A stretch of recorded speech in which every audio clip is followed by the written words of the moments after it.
Hello, જય માતાજી. કેમ છો બધા? આજે આપણે પુલાવ બનાવીએ છીએ, તો તેને માટે મેં અહીંયા 1 વાટકી ચોખા લીધા છે. તો તેને આપણે આ રીતે પાણીમાં ધોઈ દઈશું અને બધું પાણી નિતારી લઈશું. તેમાં થોડું પાણી એડ કરીને આપણે ચોખાને 1 કલાક માટે પલળવા દઈશું, એટલે ચોખા સારા એવા બને. કલાક થઈ ગઈ છે, તો હવે આપણે તેને બાફવા માટે રાખી દઈશું. એમાં થોડું મીઠું એડ કરી લઈશું. પાણી ઉકળવા મળે અને ભાત થોડા ચડી જાય એટલે આપણે તેમાં તજ અને લવિંગ એડ કરી લઈશું.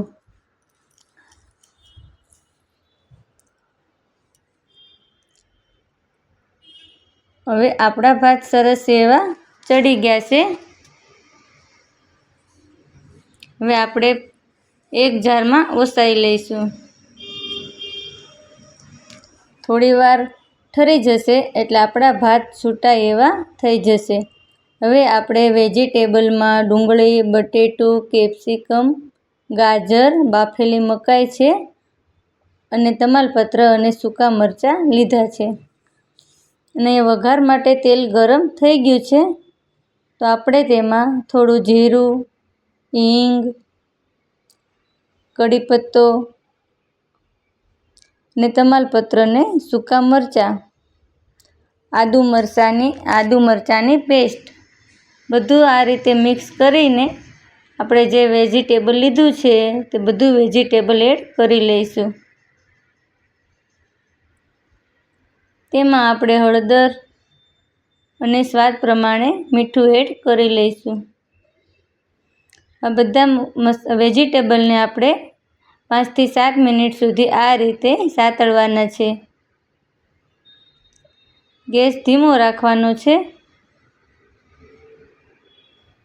હવે બધું વેજીટેબલ સતળાઈ ગયું છે, તો હવે આપણે તેમાં બાફેલા ભાત છે તે આપણે એડ કરી લઈશું.